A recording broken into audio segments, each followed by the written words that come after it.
because soo gisee boy ñu ngi soo seen talent xam nga lii soo soo raw talent bu am ne xam nga boy seen talent la dem bugg a sokkee seen talent bi xam nga because there is no job opportunity for Gambian youths.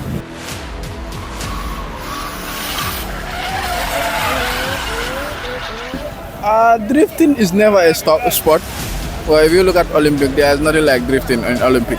Jabam bi fan la boy ñu ngi def seen drifting bi yeneen ñu ñëw yaaxa seen moto yi xam nga loolu yëpp xam nga mun na cause problème si dëkk bi.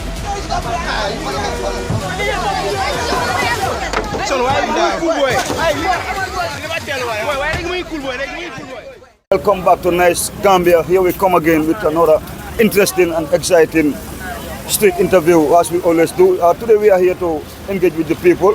Hello, bro. Wow, Michael. My Sunday. Hey, my brother, Solomon, that big brother. You know how it is. Yes, man, brother. Yeah. What's your name, man? I mean, name Dave. David, yeah, from Dave, man, Dave. Yeah, from Cheraguna. Yeah, today we are out in the street, you know, to ask the people what are their thoughts, you know, regarding these boys who are drifting. The outlaw niggas, yeah, the outlaws that are drifting the street all around, man. Yeah, man. So you say you come drifting the boy do what a drift because it cause major problem. Yeah. Boy they drift in the public space. Yeah. So nakale muna definitely stop lolu. Okay.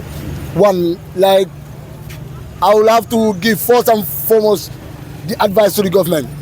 Government more wanna create boy plus bu amna nga boy da muna am falle muna drift sen drifting because so gise boy ñu ngi so sen talent nga li so raw talent bu amna nga boy sen talent la dem buga sokkee seen talent bi xam nga because there is no job opportunity for Gambian youths yaa ca ba so boy li leen buga jël di advantage li leen buga jël yaa ca ba di def seen drifting bi so but comme seen next bi tamit comme lan la gars yi ko defee comme si biir dëkk bi xam nga comme that is not a nice thing daal waaw comme si biir dëkk bi daal di drift si biir dëkk bi because loolu make sense because one accident mun na cause at any time waaw ida gaañ nit wala gaañ rey nit so xam nga kenn mënu loolu si dara so booy dañ war a stop loolu comme di drift si biir dëkk bi nii su fekkoon gars yi bugg a seen drifting place bi nii na gaañ dem si government bi appel government bi na gaañ seet gars government officiel yi na gaañ toog gaañ waxtaan na gaañ seet lan leen mun a am seen drifting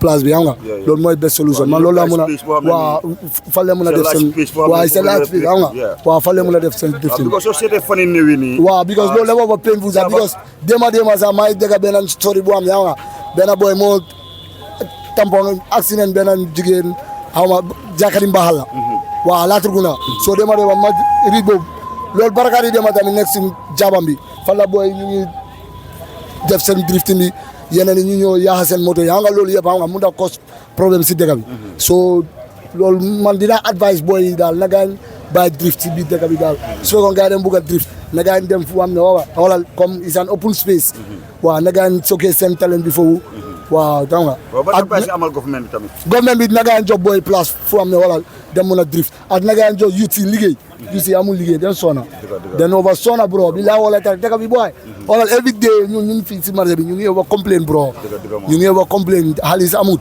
dëkk bàyyi every day taru boy dëkk bi économie bu boy dafa over métti dafa over daanu sax Gambia taamu boy loolu mun a am sax xam nga ak léegi boy dafa nekk sense sax bless man your name again I mean name Dave General Dave yeah Andrew Libas yes man Popcorn mi daddy you know that one Andrew tell the people them to subscribe to Nice Gambia you know everybody subscribe to Nice Gambia them are the best you know Nice Gambia are the best so subscribe to them one touch we link always man always take up on yourself man nakam na waaw mu ngi cool tur bi Khalifa Keita Khalifa Keita ñu ngi la dalal Nice Gambia alhamdulillah waaw Khalifa tey dañ génnoon because fan yi néew yi passé nii gis nañ ne booy yi dawal moto stonin bi drifting bi drift fas yi am nañ problème boo xam ne nii ñu ngi ko isi Gambia loo xam ne is a major problem si drifting bi nii Gambia yow loolu naka leen mën a def ba booy di stop the drift in public spaces bon loolu noonu xam nga boobu noonu nguur bi moo war a jóg rek def loolu noonu nguur bi moo war a jóg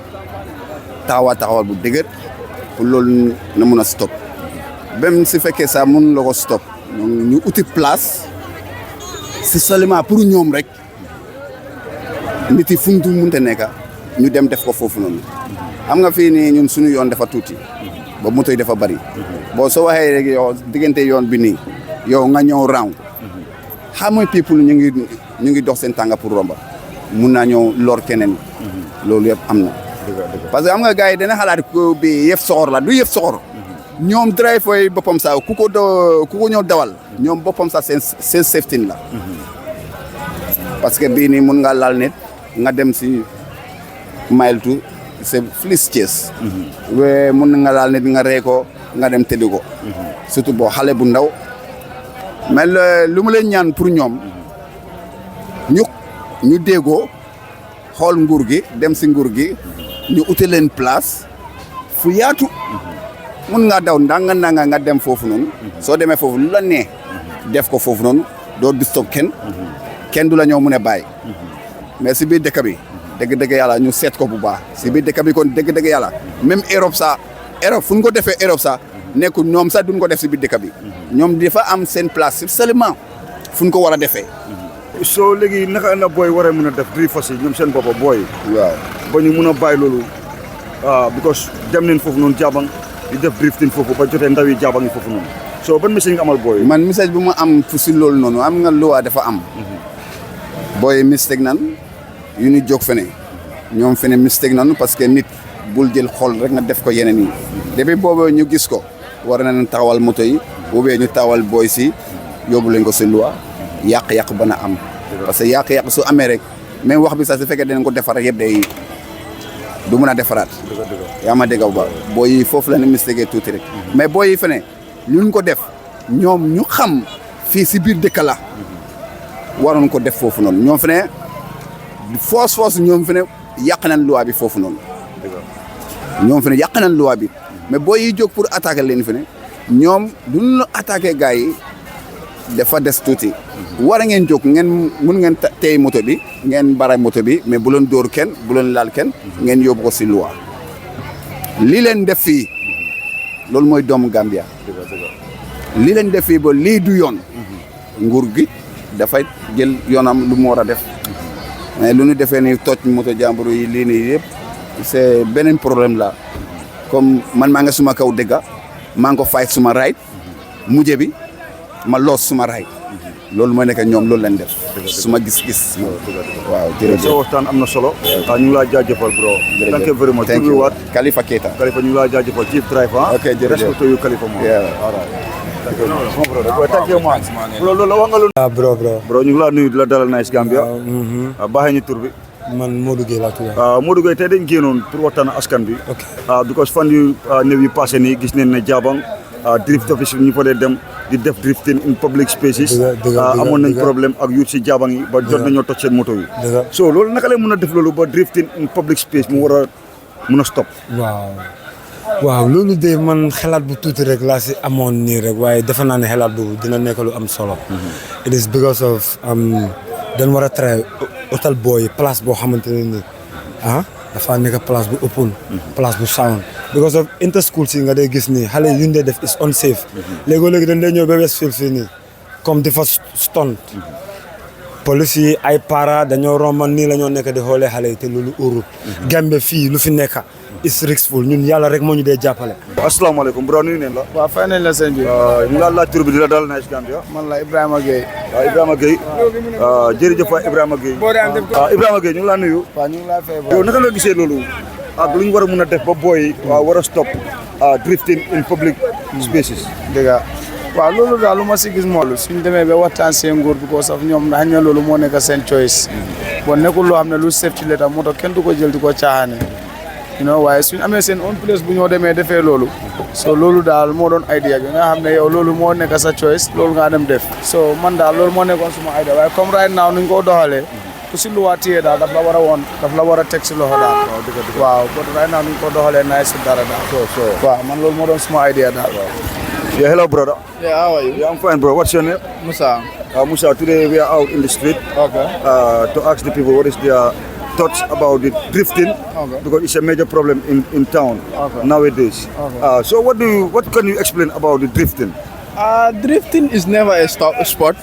Well, if you look at Olympic, there is nothing like drifting in Olympic. So providing that is a sport, one can put into consideration. I think what government should do, they have to put policy in a place or laws in a place that if anybody is caught, you have to be fined. You either go into jail or they have to fine you some amount of money that that will disturb you. I think that will be the solution. Because it is not a sport. If it all is a football, volleyball, and others, we can encourage it, but it's not something that we can encourage because there's a lot of people that have been died, that have been injured through drifting. Sure. So I think it's something that we should not encourage. And in fact, those who are drifting, they don't own the car, they don't own the engine. They can die in that course. There are a lot of people, if you look at the story of drifting, there's a lot of them who have passed through drifting, who have accident has caused them through drifting, who has lose their lives through drifting. So it's not something that we should encourage. Because anything that have to kill, we don't have to encourage them. So I think that is my opinion. So what is your final message to the young boys who believe that it's their right to do drifting here in the Gambia? What I will tell them, drifting is never a sport. It's not something that you can gain any positive thing from it. You understand? If they want to ride a car, let them go and do the racing car. That you can race and do the thing, but not regarding to a drifting. Yeah. Yes, They can go like people who are, I don't know how they call the sport. Those people who normally do the car race. Car race, yeah. Yes, they can inject themselves into that, but not actually a drifting. Yeah. Your name again? Musa. Musa, thank you very much. Yeah. Yeah, appreciate you. All right. Waaleykum ñu salaam. ngi laa nuyu. Waa fay. Di la laaj tur bi. Malick Mbaye. Malick Mbaye ñu ngi la dalal Nice Gambia. Gis neen booy ñu dee drift fasi ñu dee def drifting di dawal moto maanaam si place boo xam ne nii place yi nit yi di war a dox la wala place yi nit yi war di nekk la di dawal moto ba accident daf si dee mën a xew. So lan nga gisee loolu Malick lan moo sa xalaat si loolu. non loolu moom ni ma ko gisee koreegu daal ko soo seetee sax ñun suñ dëkk bi fii amuñ place boo xam ne sax dinañ fi mën a def drifting te ñu nga xale yi sax seconde li mënuñ oto yaa ma understand so loolu yëpp problème la ñoo ici daal suñ ko mënee stop daal ba képp koo xam ne téye nañ la si rek ñu teg la si yoon bañ laa def am dawale yërmande foofu because dëgg-dëgg ñu dee drifting nii mënuñ oto te Gambie ñun amuñ place bu mel noonu place boo xam ne di nga fa mën a def competition amuñ that place of kind of place definitely loolu moom yàgg na fi te ñu ngi sonal nit ñi gars yi war nañ see job dëgg-dëgg police yi war nañoo def seen liggéey foofu bu baax ko képp kuñ si jàpp rek ñu teg la si yoon yaakaar naa buñ dee baaxee ñu tur bi. man moo moo ñu ngi laa nuyu di la dalal Nice Gambia xoolal caméra bi Modou tey dañ génnoon pour waxtaan ak askan bi lu jublu si wàllu drifting bi mooy booy day jël moto yi di ko dawal di ko stone si dëkk bi fan yii néew yi seen leen jaabaan am na problème bu fa am si ndaw yi jaabaan yi ak drift si dem na ba bañ yaaxa gaay seen moto yi sax yow naka nga gisee loolu noonu drifting bi. waaw man lu ma ko gisee man daal lu ma ko mën a lu ma ci mën a wax daal mooy nekkul lu nice not nice du ko fii Gambia dafa ndaw pare gaa ngi stone si loo xamante ni di nga fi nga ko dee def nekkul place si kaw tali bi ngay def wala si yoon bi last time so man maa ngi liggéey guddi ñëw ne ba bëgg a indi suma moto bi ba mu mujjee taxaw ay yeneen nit bu ñu tàppa mu si gannaaw te loolu suñu abbu ko tamit ca ba nga am abbu ma fon def nekkul ray fa nit dam mu tànkami te loolu daal lu waay bi moo si war a jóg daal moo si war a jóg waaw maa loolu laajte fa daal waaw booy war nañu mën a utal gaay place fu ñu ko war a defee fi ñu ko war a defee waaw loolu c'est right war nañ ko mën a utee place fi ñu ko mën a defee loolu right la waaye comme si biir dëkk bi si kaw tali bi nii yeneen place yi loolu nekkul right nekkul right waaw ñu ngi laa jaajëfal ok kàddu yu rafet na vraiment all right thank you very much man tur bi Sellu tey dañ ñëwoon pour waxtaan affaire yi booy yi def drifting bi si dëkk bi because fan yii néew rek gis neen jaabang problème bu réer mu fa am yow ban lifin nga am opinion nga am lu dem si wàllu drifting bi man olof ak pulaar la joni ko ndo haalade ɗum bo waɗode drift bi drift dogude moto ji ɗin boy bi womɓe jaɓɓude moto ji ɗin eyyi dogude moto ji ɗin ko nder saare non ko ɓe wattangel la circulation on no ɗuuɗi so ɓe waɗa nde ɓe tappa e jama o no ɗum waɗa ndanka no everybody subscribe to Nice Gambia. Them are the best, Nice Gambia are the best. So subscribe to them. One touch, we link.